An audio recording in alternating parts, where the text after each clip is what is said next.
Our industry is absolutely essential for every industry, every sector on this planet, because we build the meeting places and the marketplaces where people come together. We need to switch our mindsets from this stability-driven long-term development to a short-term flexibility to adapt to whatever challenge you find.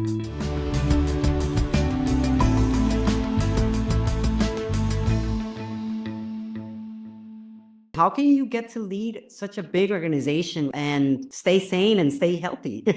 Staying sane and staying healthy is simple. You have to understand that you're serving a community, and you are serving a community that itself is serving communities. So everything is about people. And if you take care of taking care of yourself, care of the people you work with and you work for, yes, it is stressful, and yes, you spend too many times in time zones far away, but you get more energy out of it than you put into it. So ultimately, it's a net positive for a long, long time. And then eventually, your mission becomes to get the organization ready for the next leader and hand it over to the next leader. And I've always said I don't want to stay anywhere for too long. I originally wanted to stay at UFI for 5 years, and we said, let's see what happens then. 5 years were in 2020 and the pandemic struck, so it became 10 years. But essentially, you stay sane and you stay healthy by taking care of yourself as much as you take care of everyone around you. What was the biggest lesson that you managed to learn throughout this time? I think the biggest lesson is for an association executive, on the one hand, to make sure that you are an employee there to serve an industry, and to not fall for this misconception that you yourself are the association or that you yourself are the organization. Yes, you represent it, and yes, you lead it, and yes, hopefully it thrives and grows under your leadership, but ultimately it is always bigger than every individual. And if you take yourself too seriously, if you fall for that misconception that it is you and you alone, then you're lost at sea, because the job, the role, the service, the task is always bigger than you as an individual. So the big learning, I went in that with that belief, and it has been reinforced in many, many ways over these 10 years. Super cool. Now, how do you see the next 10 years? What does the future of the events industry and the trade show industry look like for Kai? My glass bowl, if you wish, my crystal ball, is as cloudy as everyone's. The only thing we know for sure is that our industry is absolutely essential for every industry, every sector on this planet, because we build the meeting places and the marketplaces where people come together. And they come together to trade in the trade shows. They come together to discuss what is new at the conferences. They come together to innovate. They come together to compare notes. They come together to spend time together and learn about each other's business, personalities, cultures, nations, religions, etc. So the purpose of our industry is beyond doubt. The way we deliver these meeting places and marketplaces has always changed and will always change. And for the last 30, 40 years, the big driver of our industry has been globalization, markets opening up, borders opening up, people exploring ever more and more geographies and ideas and thoughts. Now, and as that right now is moving backwards with more nationalism and more regionalism, what will drive the industry and the industry's change will be driven by the ongoing digitization and by the challenges that the changing climate brings to us and our answer that we give on the sustainability side. How can we start preparing for this? For example, you talk about the rise of nationalism and some sort of forms of political instability. How can, as a web professional, start preparing for this? That strikes right at the heart of what this industry desires the most, and that is stability and planning. If you run an international conference, you're picking your destination years out, years before you go there. If you're running a trade show, you're looking for a destination that can host the show year in, year out for many years to come, or you're moving in between a number of destinations on a kind of traveling circuit. This stability is not there to the degree that it was. And that means we need to become more agile in our planning, and we need to switch our mindsets from this stability-driven long-term development to a short-term flexibility to adapt to whatever challenge you find. If through a changing environment, be that politically or ecologically, you cannot run a show as planned a few months out in a destination, what is your fallback? Do you have another destination to go to? Do you have to cancel this edition? And we can go into examples how we responded to that in the past, and we can draw conclusions on how we are best preparing for the future. future. And these examples from the past, they can be that Icelandic volcano eruption in 2011, where Eyjafjallajökull brought air traffic to a halt in the Northern Hemisphere at the peak time of trade shows around that part of the world. So there was a major trade show, for instance, taking place a few weeks after in Hanover, where Turkey was the guest country. So the organizers shipped lots of buses from Hanover to Istanbul to pick up the exhibitors, to pick up the politicians, to pick up the stakeholders who wanted to be at the show. And they had a huge bus track going from Turkey to Germany to facilitate their presence at the show. So these are responses we've given to challenges like that when you can't fly. The pandemic, of course, 5 years ago, more or less now, is when shows in Europe had to close doors and we went into self-isolation and everything closed down. We had to find a way to respond as an industry to the fact that we could not bring people together person to person, face to face, and we had to pivot, as we were saying back then, to digital-only solutions, which was a fast-track learning exercise for everyone. We learned a lot about digitalization, and we also learned a lot about the need for people to re-engage face-to-face again afterwards. So from these examples of agility in the past, we can certainly learn a lot about how we need to get our organizations, our mindsets, and our communities ready to adapt to disruptions that we will surely face one way or another going forward. You also talk about digitalization and the impact that right now is going to have within our industry. What are you specifically talking about? I think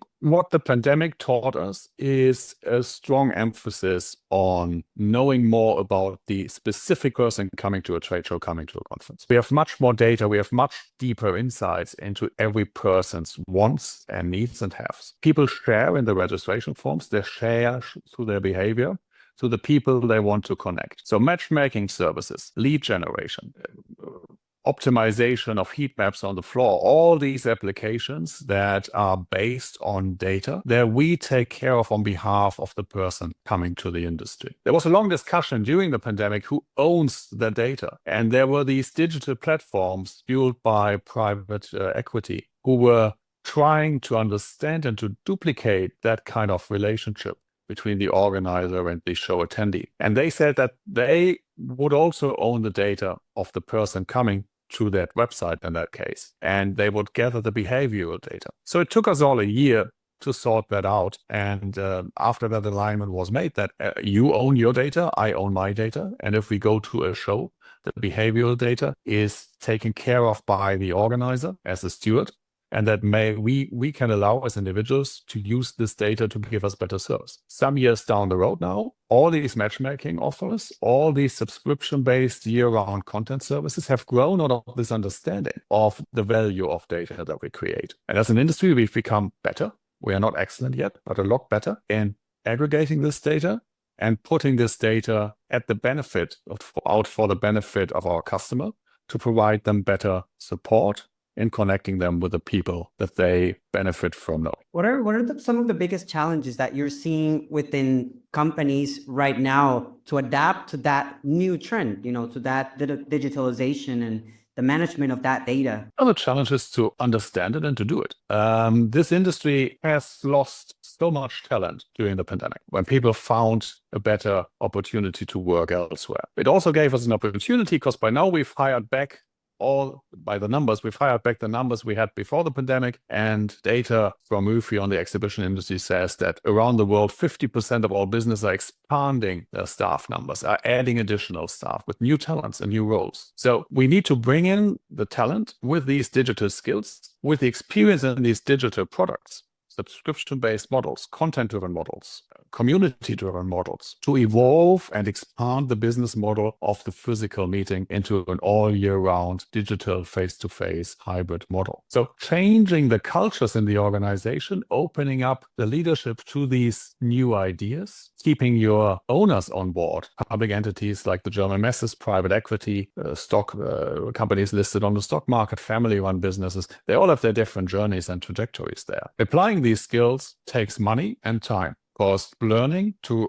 if you wish, operate a digital venue full of data and full of connections next to the physical venue that you use to run your event, it's a different ballgame. So the big players are well capable and well funded to invest into these solutions. The smaller players have a more difficult time. And if you then look at the associations who are running shows, For them, it is technically partly easy because they should have the in-depth knowledge about their members and the people there and what they need. But then they only maybe do 1 or 2 or 3 shows a year. So the learning curve for them from trying something and exposing their community, their customer base, their members to it, and then applying the learning, the number of iterations is so much lower than it is for the all companies who have organizing events as their main gig. What I've noticed within our industry, especially with associations, is that sometimes the members or the board is very technically, like they're very strong in technical terms on their subject, but they're not very aware of processes that are related to marketing, to sales, to be able to take the client or their members or their community or their attendees, as you said, throughout that whole process year round, understanding what are the stages that they face. And this even sometimes for marketers themselves, it's a little bit challenging to see what the whole journey is like and then being able to assess and address those needs of our clients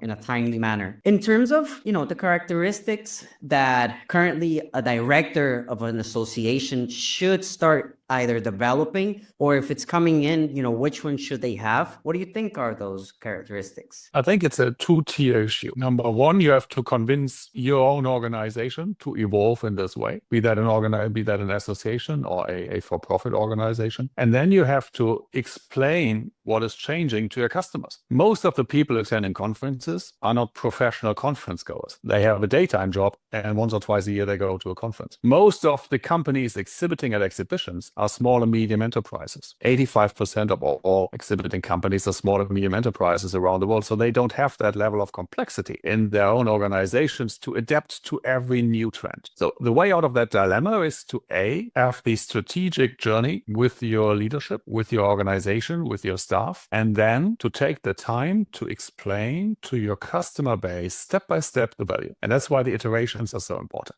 People trust an exhibition or event organizer because they commit very early in most cases to being there. They give money early because they trust that the show will be there, the event will be there, and they will meet the right people. It is this trust that we need to use to build on as we roll out additional services. It is like if you can use Steven Spielberg as a brand for a new movie, right? From the producer of E.T., now comes Jurassic Park 7. So that trust that you have in that director is a big argument for people to embark on a new product. And it's this trust that we need to use, the trust of the brands, of the event organizers, to roll out new and additional services. The SMEs rely on it, and as long as we don't mess this up, they will go on the journey, iteration by iteration. You will have some fast movers. That's where you need your big clients to lead the way, to generate case studies and examples out of their additional success, to then bring the smaller players in, the smaller customers in, and serve them equally well. And where you have the big organizer, your big customers, maybe on iteration 3 or 4 in an advancement of a product, you will have the bulk of your customers on level 1 or level 2 dipping into it, ready to expand their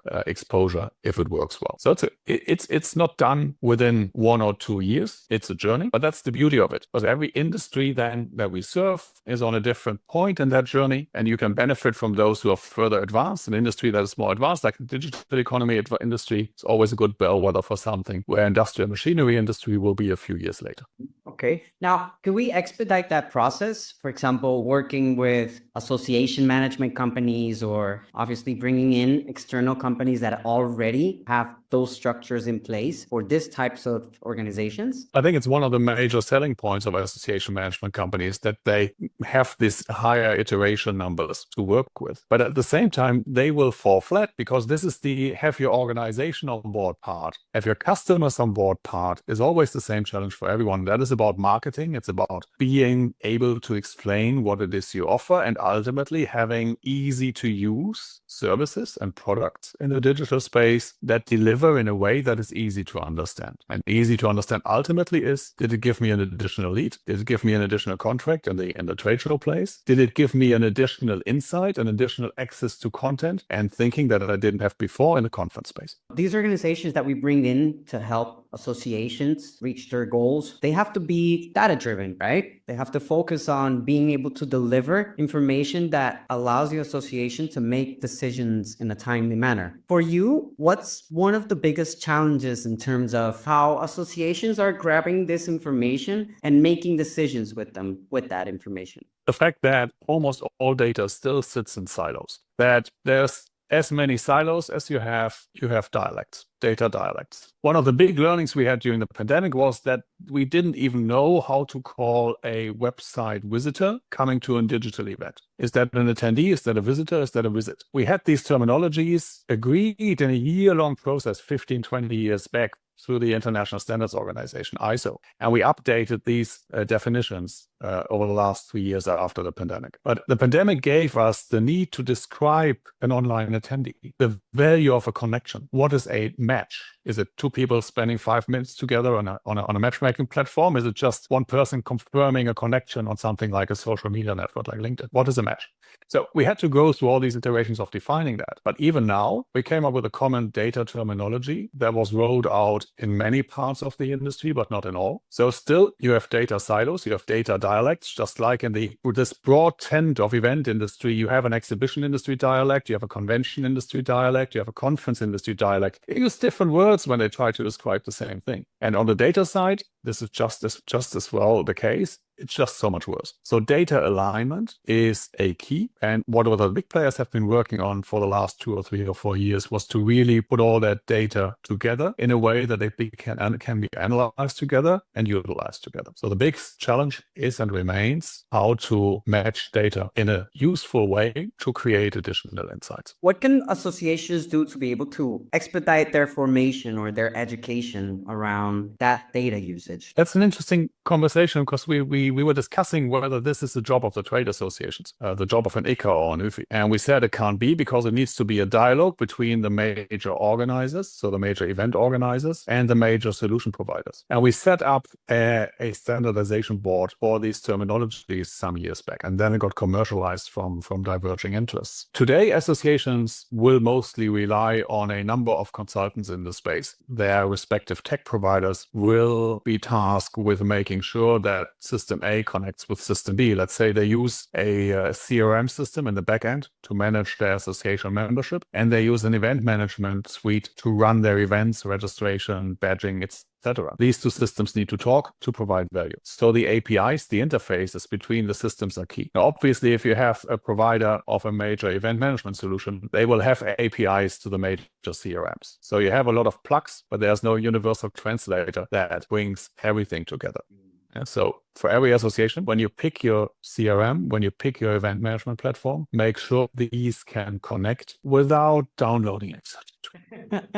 You can easily go insane with that. It becomes like a jigsaw puzzle, finding a solution for registration, the other one for communication, exhibition, sponsorship management. All these softwares, then bringing them in is just, it's quite challenging. It's quite challenging. And what are you most excited about the future in the events industry and in the trade show industry? Thank you for making this episode 30 minutes longer because I'm excited about so many things. I'm excited that we have proven beyond doubt that this actually is an industry and it is not an afterthought. And that is a result of the pandemic. We've come to understand that we can only be seen as that power industry that we are if we work together across all these different types of events. Convention centers, exhibition organizers, incentive travel folks, event planners, meeting planners, wedding planners, hotel operators, etc. And we managed to put this into a shared narrative. So we finally, for a few years now, have a way to describe who we are as an industry. And while this may sound super boring, this opens tons of doors to government officials to talk to governments about where do you actually place the responsibility for events in your government, in your country. Is it a subsector of tourism because people travel and stay in hotels? Is it a facilitator of trade? Does it belong to education? Or is it deeply strategic and belongs into essentially the Prime Minister's office as an oversight task? And I spent a fair share of my time in my last year at UFI talking to government officials up to prime ministers to discuss the role events play for every government to implement their policies. And it is exciting to see how it shifts more and more from that old tourism narrative. There's was a minister for tourism who said recently, we like you events people. When nobody else travels to our destination in the low season, you event people come and fill the hotels. And that's fair, right? But it's only one of 15 dimensions that we came up with, how events drive the development of economies and societies. So like the United Nations have their sustainable development goals, these 17 goals, we have 15 goals that the event industry supports every government, every region, every city, every destination in achieving it. So that makes me super excited. It's a bit nerdy. So more customer facing, it is that this industry is just now proving again its ability to react and to respond and to be agile. I'm super thrilled talking to all these new people who come into the industry who are not focused on building a show floor, who are not focused on the stage lighting for a conference, but who are focused on connecting the people digitally all year round. I'm super excited that this industry has grown in many cases out of industry media. An industry media publication put up an event to connect its readers. Out of that grew the big event organizers, the RXs and the informers that we know today. They sold off the content business because content production and distribution in the age of the analog printing presses were really, really complex and expensive. We're now going back, and I'm a business journalist by education originally, so I'm thrilled by this. We're going back to content being a major value driver. Event organizations are adding content houses, are investing into publications to fill the content channel year round. So that whole business model is becoming more holistic. At the same time, the silos are dissolving. A trade show is no longer just a trade show. A conference is no longer just a conference. An online gathering is no longer just an online gathering. It's becoming all in one. It's becoming an experience. It's becoming a networking event. It's becoming a transactional platform. It's becoming an intellectual exchange. And the business models are expanding, intertwining, and generating something new. And this is absolutely amazing. So there's a million things really to be excited about this industry in the next 10 years and beyond. It sounds amazing. I would love to have you back to talk about those 15 goals, because honestly, I couldn't think of somebody more committed and dedicated to achieving these and moving forward with the industry. Now, last question. What would be 3 things that you would like people to take home after this interview? If you aren't working in events yet, work in events. And don't bemoan the fact that you didn't learn that. The secret superpower of the events industry is that it is one of very few industries that can offer you a great career, regardless of what you've done before. I mean, I've been a journalist, I've been a campaigner, I've worked in telecommunications, I've worked in media, and I was headhunted into the trade show industry, and from there to leading an association like UFI. There are people who've been wedding photographers, there are people who've been construction workers, there are people who've been postman. It is an industry, whatever your background, your skills are needed because they help to build a better industry. And this multitude of skills is our secret superpower. It's every event industry professional is like an Avenger, like the Avengers. Together we get everything done, whatever fate throws at us. So it is the most amazing industry to work with. In younger generations, this is where you find purpose. You want to build the stage for Taylor Swift, build the stage for Taylor Swift. You want to organize the Nobel Peace Prize ceremony, you can organize that. You want to be on stage and advocate a cause, you can become a spokesperson for something in the industry. So it is really there to drive your personal development. So it's there for everyone. The second one is we are well on our way to sort through the issues of the carbon footprints of events. We need to show that we as the event industry are part of the solution of the climate challenge and not part of the problem. And we need to advocate and shout that from every rooftop. When you meet somewhere as a community, as an industry, yes, you create a carbon footprint, but everybody's at the same place at the same time. And you're not dispersed traveling around meeting without a centralized meeting place. That alone saves a lot of travel carbon. And we have to be better still in telling that story. And the third and last thing, we are needed as an industry, and that goes back to the purpose, more than ever, in a world that is changing, in a world that becomes more local, more national, more inward looking. Having that exchange, exposing yourself to other people of different thoughts, different cultures, different beliefs, is the best antidote to falling for prejudices, especially in connection with AI. This conversation a year from now, it could be your bot and my bot, and it would look surprisingly like the two of us right now. We probably have a finger to wrong number of fingers on the hand still, or not wrong number of teeth or something.